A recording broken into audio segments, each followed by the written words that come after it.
नमस्कार दोस्तों, आप देख रहे हैं द हिंद 24 न्यूज। गाजियाबाद विधानसभा 56 से आजाद समाज पार्टी के प्रत्याशी सत्यपाल चौधरी ने कहा, अगर मैं जीत कर आता हूं, तो सबसे पहले शिक्षा का सुधार करूंगा। देखे पूरी खबर।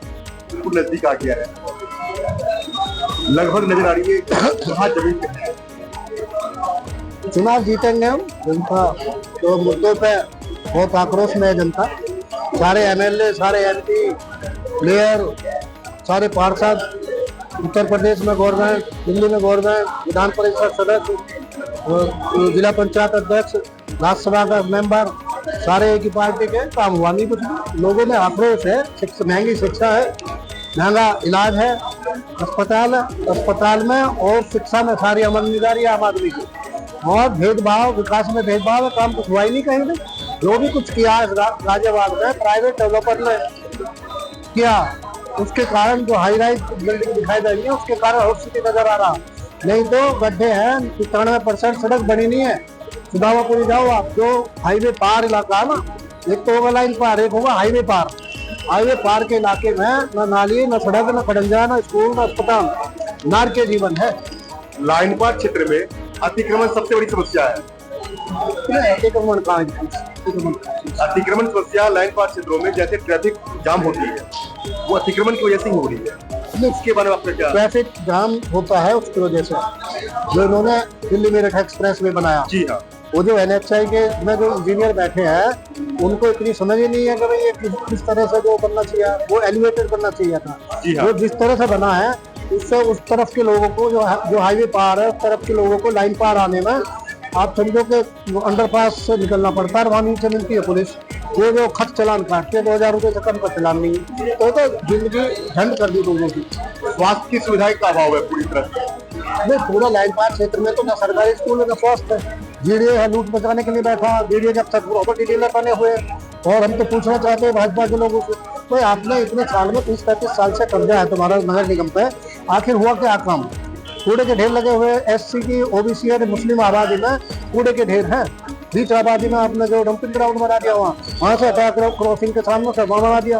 क्रॉसिंग जैसे सिटी के लिए, जिसमें 50,000 से ज़्यादा लोग रहते हैं, 60-70 हज़ार लोग रहते हैं, वहाँ उसके लिए दिल्ली मेरठ एक्सप्रेस से सीधे कनेक्टिविटी नहीं है कोई। आबादी में हमारे चिपचाने के अंडरपास की नीचे आता है, इधर जाम लगता है कॉन्टिनेंटल कार्बन के, फिर उधर जाम लगता है ABS के। इस पर कोई न ये मौज मार रहे सारे बीजेपी वाले, फिर बिना मांगे तो OBC वोट कर रहा। यदि हम कह रहे लोगों को, भाई आप अपने सवालों पे यदि गुस्सा नहीं होगे, बिना रोए तो माँ भी दूध नहीं पिलाती। फिर आप जो, यदि आप गुस्सा नहीं होगे, आप आक्रोश व्यक्त नहीं करोगे, तो आपकी समस्याओं का, आपके मुद्दों का समाधान कैसे होगा? सत्ता पक्ष के प्रति नाराजगी कितनी है, क्या है आपके लिए? वही तो बता रहा हूँ ना, 100% नाराजगी लोगों में। लोग वोट नहीं करना चाहते, लोग वोट नहीं देना चाहते। और ये नाराजगी थी लोकसभा के चुनाव में। लोकसभा के चुनाव में जो कांग्रेस की प्रत्याशी थी, उसको लोगों ने बिना मांगे अपनी तरफ से अपनी तरफ से वो की कन्वेंसिंग, हाँ, और तब उनको वोट दिया। अभी जो जातीय समीकरण बना हुआ खासकर गाजियाबाद सदर में, उसमें अपने आप को किस तरीके से आप? 1.5 लाख तो OBC है यहाँ। जी हाँ, 1.5 लाख OBC है। हाँ, और 1.25 लाख के करीब SC है। 1 लाख प्लस मुस्लिम है। तो ये समीकरण इस समीकरण में अपने आप को आप कहाँ पा रहे हैं? मैं हूँ, मेरा 25 साल का संघर्ष है, लोग जानते हैं। मुकदमे झेल रहा हूँ, मैं जेल गया।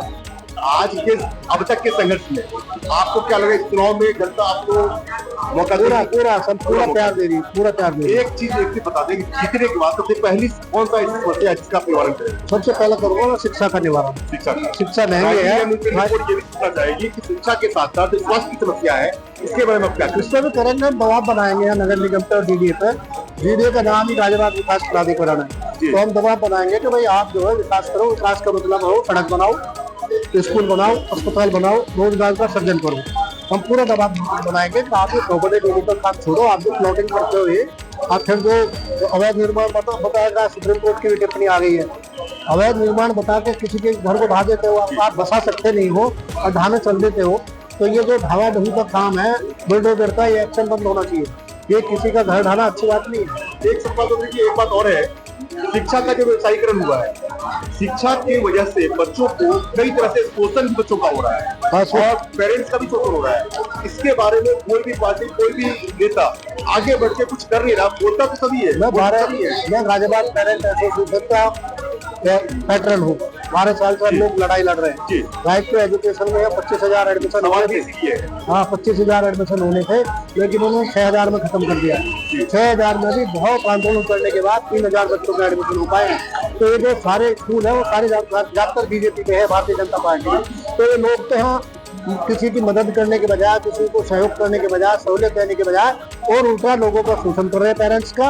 और सच तो ये है, जब मैं गाजियाबाद में जो राजनीति तिजोरी में कैद हो गई है, बड़े बड़े अमीरजादे, बड़े बड़े उद्योगपति राजनीति में कब्जा करके बैठ गए। उनकी तिजोरी से राजनीति को मुक्त कराना है और आम आदमी के हाथ में सौंपना। और साथ ही जो छोटे बच्चे हैं, हर माँ बाप का सपना होता है उसका बच्चा पढ़ लिख के ऊंचे से ऊंचे उहदे पे पहुंचे। मैं उस सपने को साकार करने की कोशिश कर रहा हूँ, क्योंकि पढ़ाई इतनी महंगी हो गई है कि वो पढ़ा ही नहीं सकते अपने बच्चों को। तो मैं जो आंदोलन कर रहा हूँ, मैं उनके मेरे मूवमेंट चला रहा हूँ, मैं उनके बच्चों के, यहाँ के माँ बाप के बच्चों को उनकी पढ़ाई की लड़ाई लड़ रहा हूँ। इसलिए वो मुझे सहयोग करे ताकि मैं उनके बच्चों के जो मुस्तकबिल है, भविष्य, उसकी लड़ाई को लड़ सकूं और उनके सपनों को साकार कर सकूं। अभी पिछले दिनों सपा के सुप्रीमो अखिलेश यादव जी गाजियाबाद आए थे। उन्होंने पत्रकारों के पक्ष में बयान तो दिया, लेकिन पत्रकारों के साथ वहाँ पे कुछ दुर्व्यवहार सुनने को आया। इसके बारे में आपका क्या है? देखो, तो अखिलेश जी सोने की चम्मच लेकर पैदा हुए, और स्थापित राजनेता के घर में पैदा हुए। उन्हें तो बड़ी शर्म आ रही थी, वकीलों पर धरना चल रहा था। मैं उसी दिन चंद्रशेखर जी भी आए थे गाजियाबाद, मैं उन्हें लेके गया हूँ वकीलों के बीच में। उनका धरना चल रहा, उन पर लाठीचार्ज हुआ था, लेकिन अखिलेश जी नहीं आए। अखिलेश जी को आना था, वो वह धौलाना में मीटिंग की, धौलाना विधानसभा में चुनाव है चल रहा गाजियाबाद, और फिर वहाँ से अपने कार्यकर्ता के यहाँ मन यादव वहाँ रहते पटवा बिहार में, उसके घर जाकर चलेंगे। तो वो जनता के बीच में ज्यादा नहीं रहेगा, वो अपने केवल नारेबाजी से। ऐसे ही तमाम खबरों के लिए जुड़े रहिए द हिंद 24 न्यूज के साथ।